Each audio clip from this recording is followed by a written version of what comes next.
Once upon a time, there was a woman named Amara. Amara was not wealthy, she was not educated, she did not own land or wear shoes without holes, but everyone in the dusty neighborhood knew one thing about her. Amara was foolish, foolish enough to care when caring cost everything. Every morning before the first rooster crowed, Amara woke on a pile of worn blankets. Her shack was one strong wind away from collapse. The walls had gaps wide enough to see through. The roof was patched with old tin that burned her fingers to touch by noon. Still, she always rose with a heavy breath and whispered to the silence, "One more day, just give me one more day." She splashed her face with water from a cracked bucket. She wrapped her faded headscarf tight. Then she dragged her low wooden stool outside to the patch of dirt that served as her workshop. She soaked the reeds. She split them with bleeding fingers. The work was slow and the payment was small, even though her hands cramped and her back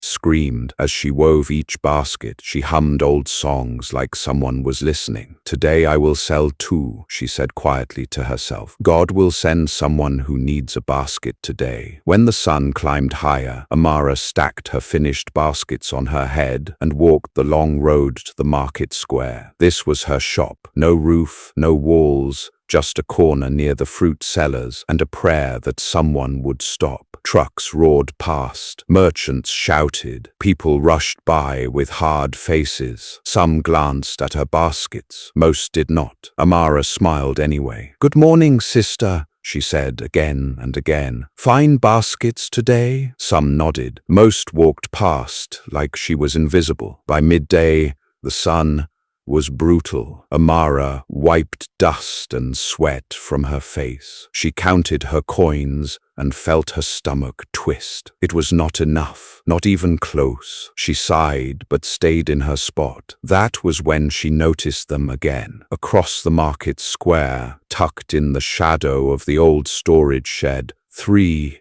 small boys sat in the dirt. They are always there. Amara had seen them before, many times, but that day she really looked at them. They were thin, their clothes hung like rags on bone, their feet were bare and cracked, dust caked their arms and legs. But what caught her eye was not the dirt, it was their faces. They looked the same eyes, the same sharp cheekbones, the same careful way they sat. Brothers, maybe even triplets. Amara paused. Her hands stopped weaving. "Are they really 3? She whispered to herself. The boys sat without moving. They did not beg. They did not cry. They did not chase after people. They just watched. When a woman bought fried plantains, their eyes followed the food. When a man ate roasted corn, they watched. When children laughed with full bellies, they watched. Their faces never changed, but their eyes told the whole story. Amara felt something tighten in her chest. She tried to focus on selling her baskets, but her eyes kept drifting back to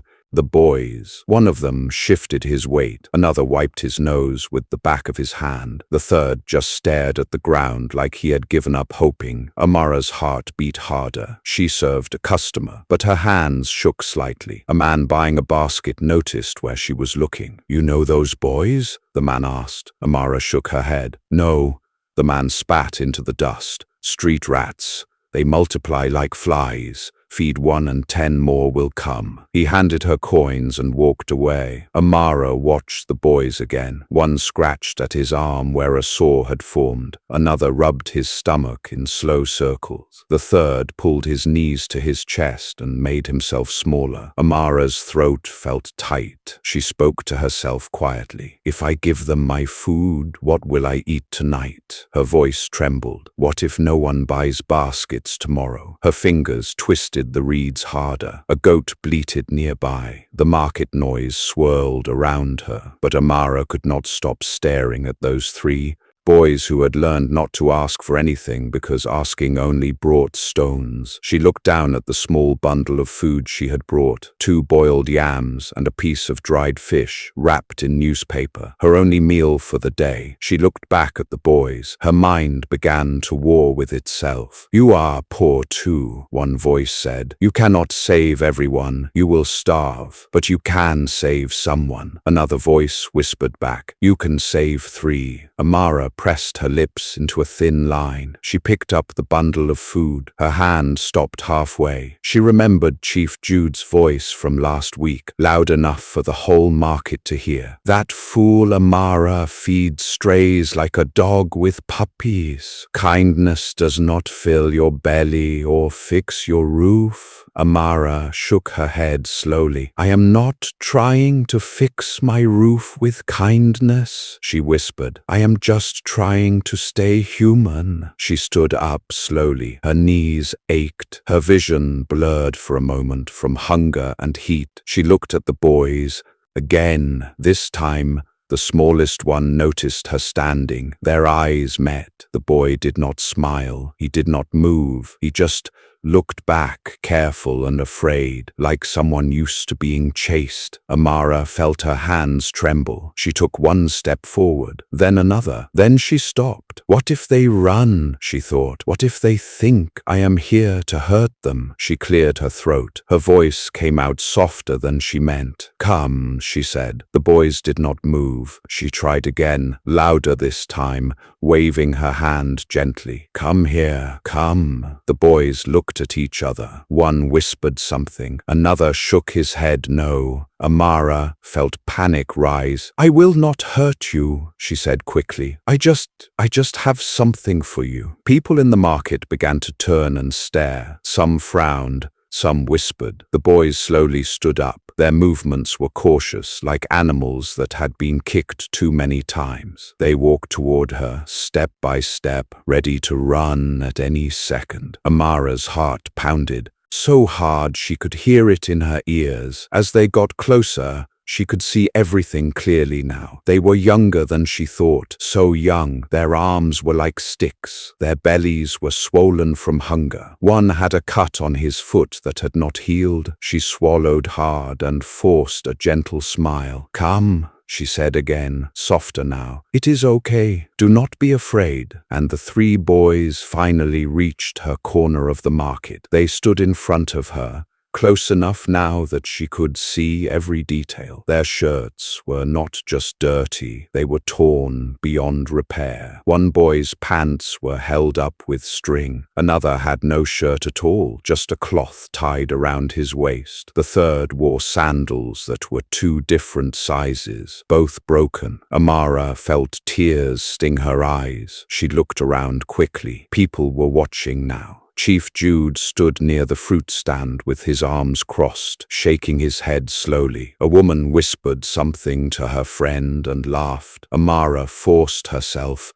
to breathe. "Sit," she said gently. "Sit down here with me." The boys hesitated. Then slowly they lowered themselves to the ground in front of her stool. Amara knelt down so her face was level with theirs. "What are your names?" she asked softly. The boys looked at each other. Finally, the tallest one spoke in a voice barely louder than a whisper. "My name is David." He pointed to the boy beside him. "This is Michael." Then he pointed to the smallest. "And this is Samuel." Amara nodded slowly, like she was carving their names into her memory. "David, Michael, Samuel," she repeated. "You are brothers?" "Yes, ma'am," David said. "We are brothers." Amara inhaled sharply. She straightened up and unwrapped the bundle of food in her lap. The boy's eyes locked onto it immediately. She noticed how they did not blink. She noticed how Michael's tongue moved across his cracked lips without him knowing. She noticed how Samuel's hands gripped his own arms to stop them from reaching out. Her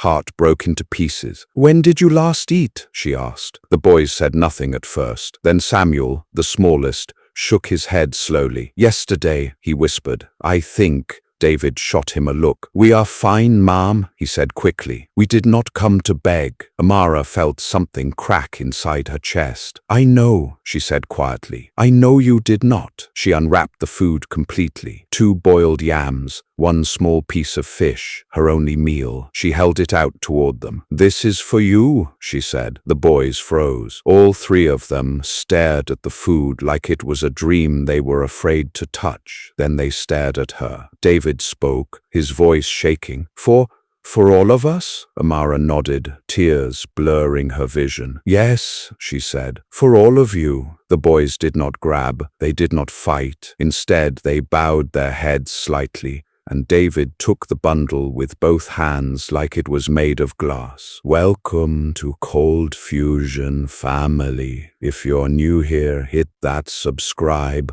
button right now, because this story is about to take you on a ride you won't forget. To my day 1 subscribers, my real ones who've been here from the start, I love y'all. Thank you for showing up every single time. Before we jump in, let me pray over you real quick. God, I'm asking you right now to bless every single person watching this. Cover them with your protection. Bless their family, their health, their finances. Give them peace in the storm and strength when they feel weak. Let miracles happen in their life today, in Jesus' name. Amen. Now, let's get into it, because what you're about to hear isn't just a story about a woman who gave her last meal to 3 orphan boys. It's about what happens when an entire neighborhood calls you a fool for feeding people who can't feed you back, until the day 3 luxury cars pull up to your broken shack, and those same cursed boys step out as men who never forgot. This is about delayed justice, about kindness that compounds, and about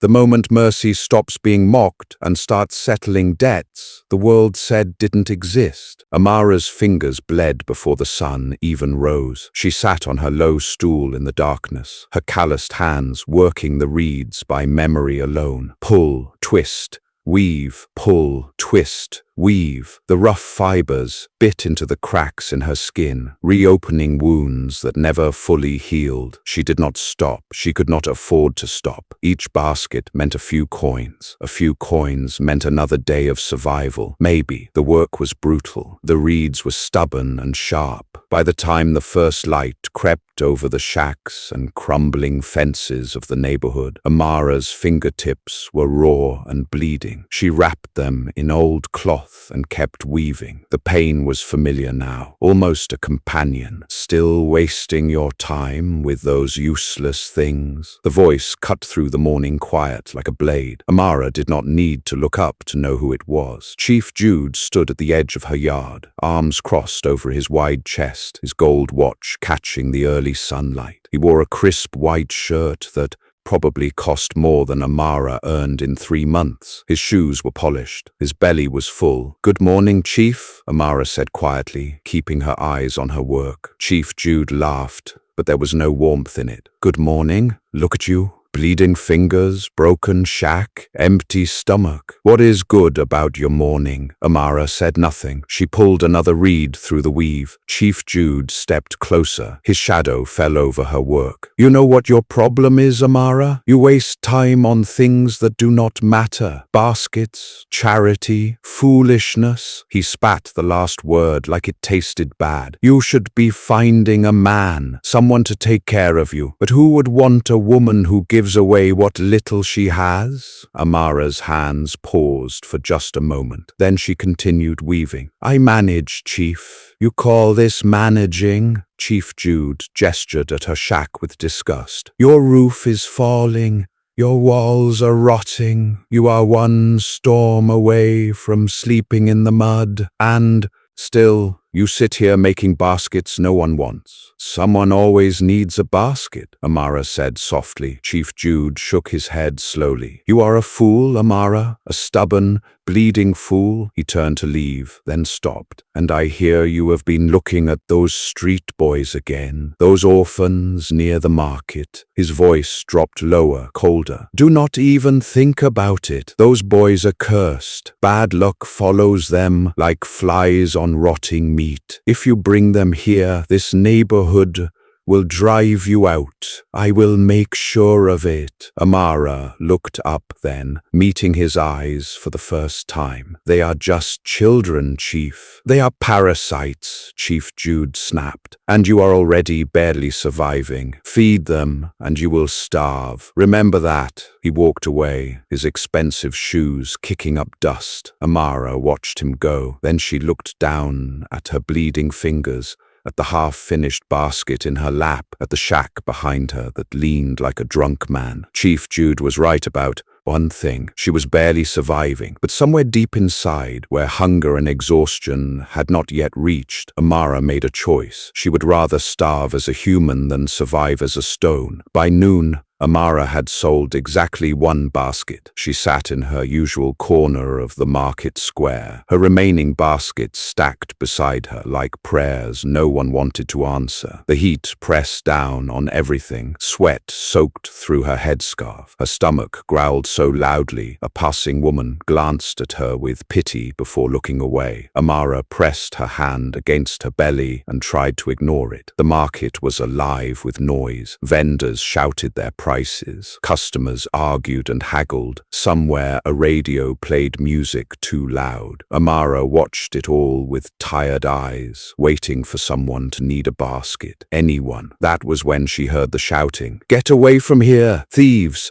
Street rats!" Amara's head snapped toward the sound. At the far end of the market, near the food stalls, a large woman in a bright yellow dress was waving her arms violently. 3 small figures scattered like birds from a thrown stone. The boys, Amara recognized them immediately even from a distance. David, Michael, Samuel. They ran a few steps, then stopped, hovering at the edge of the crowd. Amara stood up slowly, her baskets forgotten. The woman in yellow continued yelling, "I see you watching my food like vultures. You think I don't notice? You come near my stall again, and I will call the police." She picked up a wooden spoon and threw it. It clattered on the ground near the boys' feet. They flinched, but didn't run further. Other vendors joined in. An old man selling tomatoes shouted, "Go beg somewhere else." A younger woman with a baby on her back hissed at them like they were animals. The boys stood frozen, their eyes on the ground,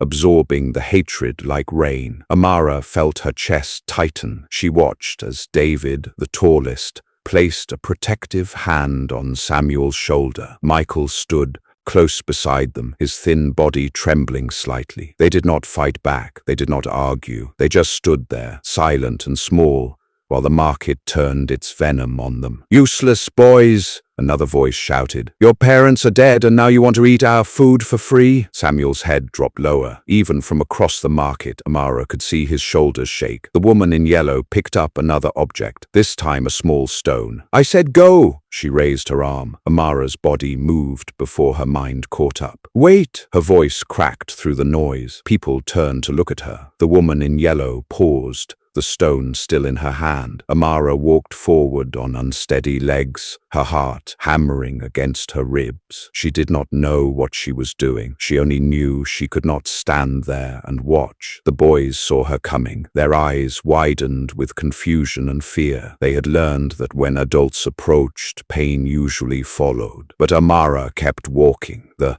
woman in yellow lowered her arm slightly, frowning. "Amara, what do you want?" Amara stopped a few feet from the boys. She looked at them, really looked at them, and saw her own childhood staring back. The hunger, the shame, the desperate hope that someone, anyone, might see them as human. She turned to face the woman in yellow. "They are with me," Amara said quietly. The market went silent. The walk back to her shack felt longer than it ever had before. Amara led the way, her baskets balanced on her head, the 3 boys following several steps behind like shadows afraid of their own existence. She could feel the eyes of the neighborhood on them. Curtains twitched. Conversations stopped mid-sentence. A group of women standing near the water pump fell silent as they passed, their faces twisted with judgment. "That fool is really doing it," one whispered, not quietly enough. Amara kept walking. Her shack came into view, leaning, patched, barely standing, and for the first time in years she felt ashamed of it. Not for herself, for them. These boys deserved better than this. Everyone deserved better than this. "Come," she said softly, gesturing toward the small space that served as her home. The boys hesitated at the entrance. David looked up at the sagging roof. Michael studied the gaps in the walls. Samuel just stared at his feet. They had lived in worse places, Amara realized. They were not judging her poverty. They were scared of hoping. "It is safe," Amara said gently. "Please, sit."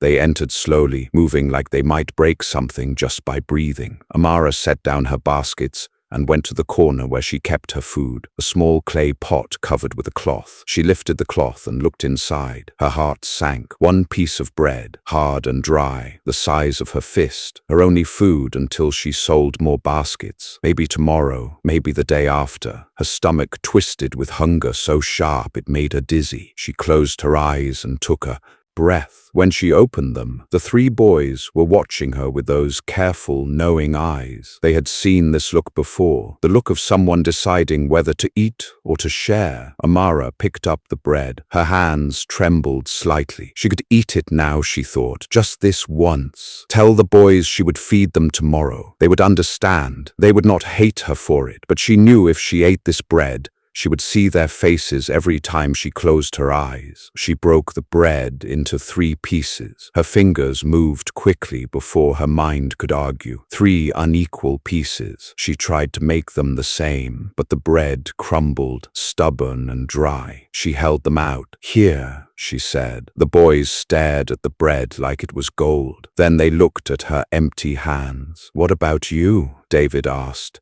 his voice small. Amara forced a smile. "I already ate." "No, you did not," Michael said quietly. "We watched you in the market. You did not eat anything." Amara's throat tightened. These boys were too smart, too observant. Hunger had taught them to notice everything. "I am not hungry," she lied. Samuel looked up at her with eyes too old for his face. "You are bleeding," he whispered, pointing at her wrapped fingers. Amara looked down at the cloth, now soaked through with red. She had forgotten about the pain. "It is nothing," she said. "Please, eat." David took the bread slowly. Michael and Samuel followed. They did not thank her with words. They thanked her with the way they held the bread, carefully, like it was sacred. Amara turned away and pretended to organize her baskets. Behind her, she heard the soft sounds of chewing. Her stomach screamed. Her vision blurred. She had just given away her last meal, and somehow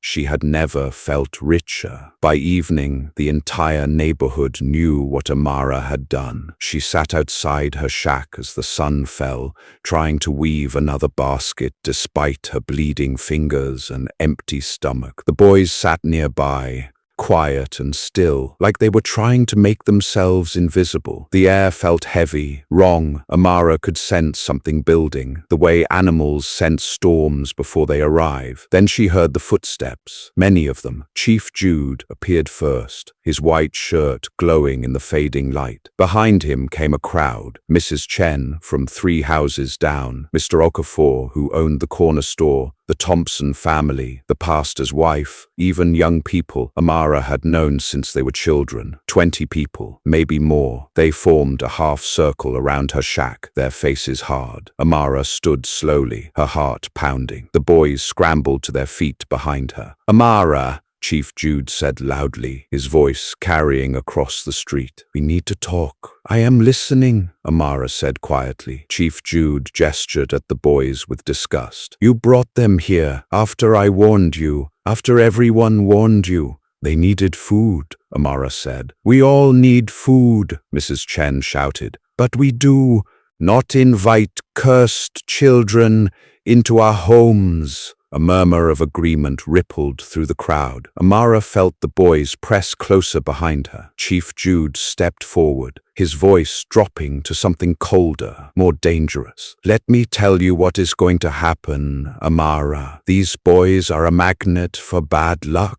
Everywhere they go, misfortune follows. Their parents died in fire. The family that tried to take them in lost their business. The church that fed them had its roof collapse. He pointed at them accusingly. They carry death in their shadow. That is not true, Amara said, her voice shaking. They are just children. Children who will bring ruin to this neighborhood. The pastor's wife added, "Send them away before God punishes us all." Mr. Okafor spoke up, his face twisted with anger. "My store was broken into last night. First time in 10 years. These boys arrive and suddenly we have thieves? They were with me all night," Amara protested. "Maybe not them directly," Chief Jude said smoothly. "But bad luck does not need hands to work. It spreads like disease. It poisons everything it touches." He looked at the crowd. "And now Amara has invited it into our street." The crowd pressed closer. Someone threw a small stone. It hit the wall of Amara's shack with a sharp crack. Samuel whimpered softly. Amara felt him grab the back of her dress. "You want to be a mother to orphans?" Chief Jude said, his voice rising. "Fine, but do it somewhere else. We do not want cursed children here. We do not want you here if you keep them." "This is my home," Amara said, though her voice came out smaller than she intended. Chief Jude smiled without warmth. "For now, but homes can be taken away. Jobs can disappear. Friends can become enemies." He leaned closer. "You are choosing those boys over this entire community. Think carefully about what that choice will cost you." The crowd began to chant, low at first, then louder. "Send them away!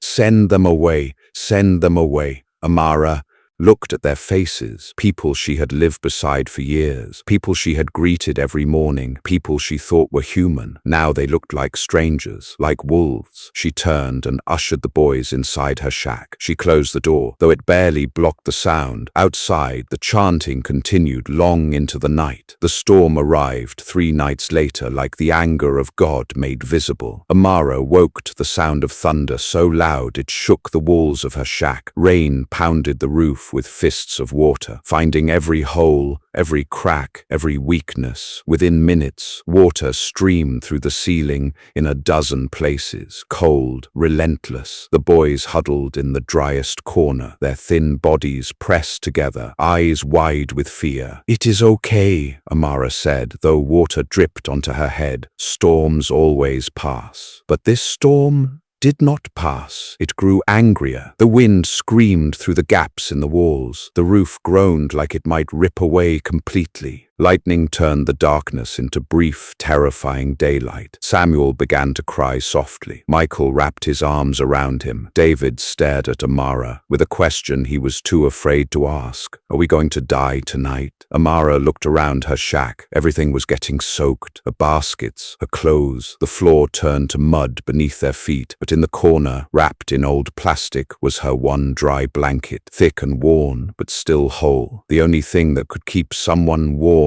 through a night like this. She had been saving it for the coldest part of winter, for herself. She pulled it out and walked to the boys. "Here," she said, wrapping it around all 3 of them. "Stay close together. Share the warmth." "What about you?" David asked, teeth chattering. "I am fine," Amara lied. She was already shivering. Her thin dress clung to her skin, soaked through. "I am used to the cold." The hours crawled by like wounded animals. The rain never stopped. Water pooled around Amara's feet as she sat in the wettest part of the shack, letting the boys keep the driest corner. Her body shook violently. Her bones ached. She wrapped her arms around herself and tried to breathe through the cold that cut deeper than any knife. By morning, she could barely stand. Her head felt like it was filled with stones. Her throat burned. When she tried to walk to check on the boys, her legs gave out. She caught herself against the wall, breathing hard. "Mama?" Samuel's voice was small and scared. All 3 boys were watching her, the blankets still wrapped around them, their faces pale. "I am fine," Amara whispered, but the words came out wrong, slurred. She tried again to stand. The world tilted. She collapsed onto the muddy floor. The boys rushed to her. Their small hands touched her face, her arms. "You are burning," David said, his voice rising with panic. "You are sick." Amara tried to smile, tried to tell them not to worry, but her body would not obey. She felt herself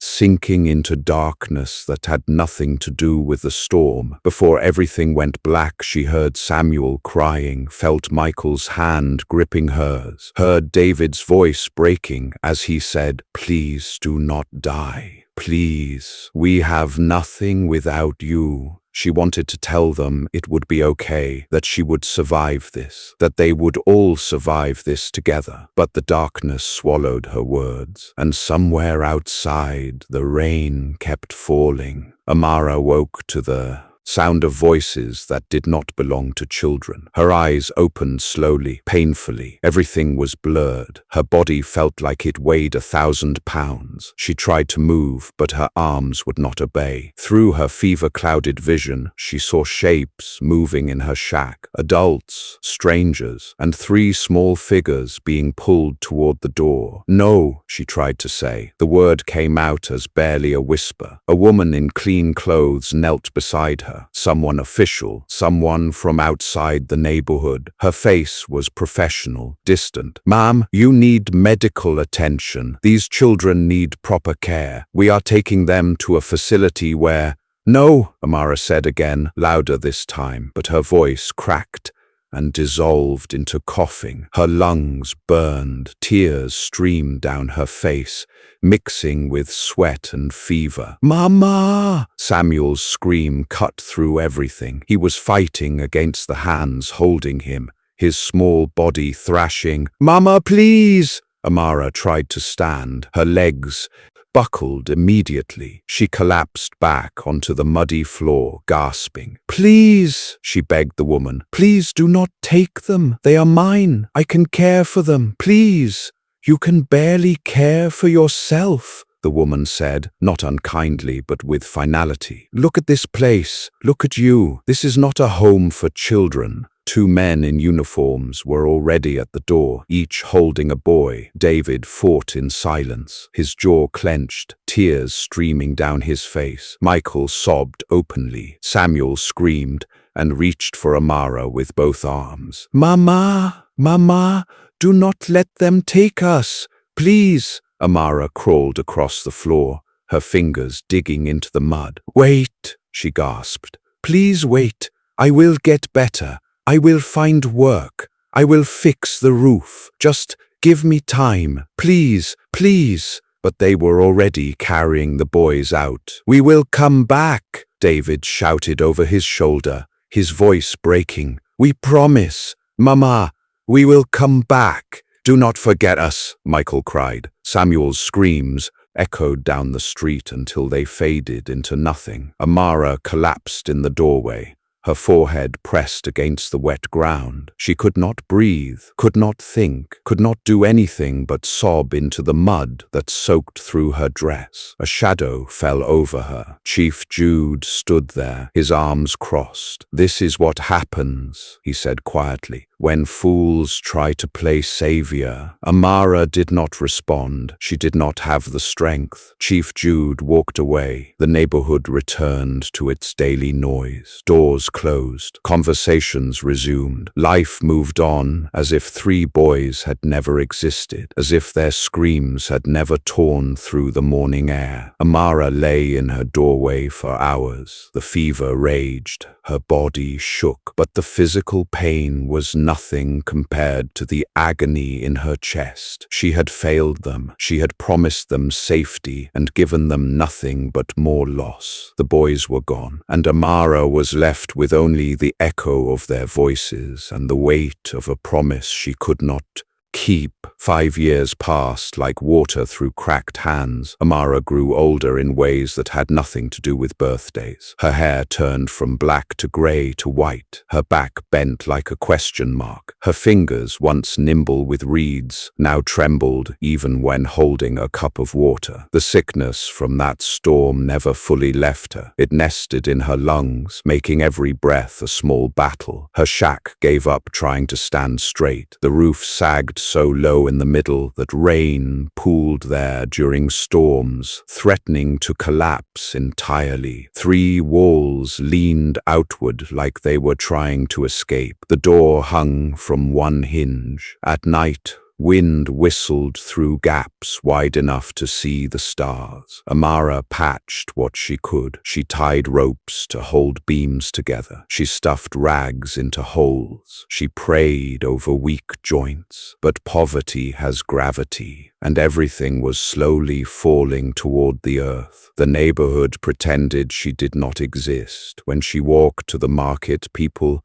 turned their backs. When she tried to sell baskets, customers walked past like she was invisible. Shop owners refused her business. The water pump, once a place of community, went silent when she approached. Women gathered their children and moved away when she passed, as if poverty were contagious. Chief Jude had made sure of it. He had labeled her the fool who fed strays. The words stuck like tar. 5 years later, they still whispered it when they thought she could not hear. But Amara heard everything. She lived on scraps and stubbornness, a piece of fruit too bruised to sell, bread 3 days old that the baker threw away, water from the public tap late at night when no one was watching. Some days she ate, some days she did not. Her body learned to survive on less and less. The only thing that grew was her loneliness. At night, she sat in her broken doorway and looked at the spot where the boys used to sleep. She could still see them sometimes. David's serious face, Michael's gentle hands, Samuel's trusting eyes. She wondered if they remembered her, if they were warm, if they were fed, if they were still alive. Please let them be alive, she whispered to the darkness every single night. Please let them have better than this. One morning, Mr. Okafor appeared at her door with an official-looking letter. He did not greet her. He simply handed it over and walked away without a word. Amara's hands shook as she opened it. The words blurred, but she understood enough. Notice of eviction, 30 days, property condemned. She read it 3 times. Then she folded it carefully and set it on her only table. 30 days. After 30 days, she would have nowhere, no shack, no corner to call home, no place to wait in case 3 boys ever tried to find her again. She sat down slowly on her stool and looked at her bleeding fingers. At 70-something years old, she had lost count. She was too tired to start over, too broken to fight. Chief Jude walked past her shack that afternoon. He glanced at her sitting there and smiled. Not a kind smile, a victorious one. Amara turned away. She would not give him the satisfaction of seeing her cry. But that night, alone in the darkness, she wept. The sound of engines was what made her look up. Amara sat outside her shack on day 28 of her eviction notice, her body too tired to move, her mind too numb to care. She had been staring at the cracked pavement for so long that when the rumble started, deep, powerful, expensive, she thought she was imagining it. But the sound grew louder, closer. The entire street went silent. Conversations stopped mid-sentence. Children froze mid-game. Even the birds seemed to hold their breath. 3 black luxury cars rolled down the dusty street like ships entering foreign waters. BMW, Mercedes, Audi, gleaming, pristine, impossible. They moved slowly, deliberately, as if they owned the world and were just reminding everyone of that fact. Amara's heart stuttered. Cars like that did not come to neighborhoods like this, ever. They stopped directly in front of her shack. The engines cut off. Silence crashed down like a hammer. Amara tried to stand, but her legs would not obey. Her hands gripped the edge of her stool. Around her, neighbors emerged from their homes. Chief Jude appeared from his house across the street, his face a mixture of curiosity and suspicion. The car doors opened. 3 men stepped out. They wore suits that cost more than Amara's shack, tailored, perfect. The lead man wore sunglasses and a burgundy tie. The other two flanked him, one in navy, one in charcoal. They moved with quiet authority, their shoulders back, their faces serious. Amara's breath caught, something about them, something in the way they moved, the way they stood. The man in the center removed his sunglasses. His eyes, those eyes, locked onto hers, and Amara's world stopped. "David," she whispered. The word barely made it past her lips. The man smiled, not a small smile, a smile that broke like dawn across his face. "Hello, Mama." The other two men stepped forward. "It is us," one said. Michael, taller now, stronger, but those same gentle eyes. "We came back," the third said. Samuel, the smallest one, not small anymore. Amara's hands flew to her mouth. Tears exploded from her eyes. "No," she gasped. "No, no, no, this cannot be real." "It is real," David said, walking toward her. "We promised you, remember?" Chief Jude stepped forward, his face twisted with confusion and anger. "Who are you people? What is this?" David turned slowly. His expression hardened into something cold and dangerous. "I am someone you mocked, someone you called cursed, someone you tried to destroy." He gestured to his brothers. "We all are." Recognition flickered across Chief Jude's face, then disbelief, then fear. "The orphans," Chief Jude whispered. "The orphans," Michael confirmed. "The ones you said carried death, the ones you drove away from the only person who showed us humanity." A crowd had formed now. Dozens of neighbors pressed close, their faces shocked, their mouths open. Samuel spoke, his voice steady and clear. "You called her a fool. You said kindness was weakness. You watched her starve and did nothing. You took everything from her." David stepped closer to Chief Jude, who stumbled backward. "We are here to give it all back." Chief Jude's mouth opened and closed like a fish. No words came out. Behind them, Amara collapsed onto her stool, sobbing into her hands. Her boys had come home. 3 months later, Amara stood in front of a building that should not exist. Where her shack once leaned and groaned, a structure now rose with strong walls, a solid roof, and windows that actually closed. Not a mansion. The boys had been wise about that. Something better, something that belonged to the neighborhood but transformed it. A community center on the ground floor, a small apartment above for Amara. Clean, safe, warm. "We did not want to take you away from your street," David had explained during construction. "We wanted to make your street worthy of you." Amara touched the wall with trembling fingers. It was real, solid, hers. Inside, the center had a kitchen where she could teach young women to cook, a room where children could learn to read, a space where the elderly could gather without shame. The boys had thought of everything. "You fed us when you had nothing," Michael said, standing beside her. "Now we have built a place where no one in this neighborhood has to go hungry again. Not food, not hope, not dignity." Samuel smiled. "We named it after you, the Amara Foundation." Amara covered her face and wept. Chief Jude watched from across the street, his arms hanging limp at his sides. The crowd that had once mocked now stood silent, their faces carrying something that looked like shame. The pastor's wife looked at the ground. Mr. Okafor wiped his eyes. Mrs. Chen walked away without a word. David addressed them all, his voice carrying across the street. "You called her a fool. You said kindness was wasted on orphans. You watched her bleed and starve, and you did nothing." He paused. "She did not save 3 boys. She saved 3 futures, and those futures came back." He turned to Amara. "You taught us that humanity is not measured by what you keep. It is measured by what you give when you have nothing left to give." Amara shook her head, tears streaming. "I only gave you bread." "No, David said softly. You gave us proof that we mattered, that we were not cursed, that we were worthy of love. His voice broke. You gave us ourselves. Michael knelt beside her. Every success we built on the foundation you laid. Samuel took her hand. We never forgot. Not for one single day. Amara looked at the three men, no longer shadows, no longer ghosts, and saw what her foolishness had grown into: strength, purpose, love that traveled through time and came back multiplied. She looked at the building, at the neighborhood, at Chief Jude's defeated face. I thought I failed you, she whispered. David smiled. Mama, you taught us the only lesson that matters. The ones you feed today become the ones who feed thousands tomorrow. Amara inhaled deeply. The air smelled different now.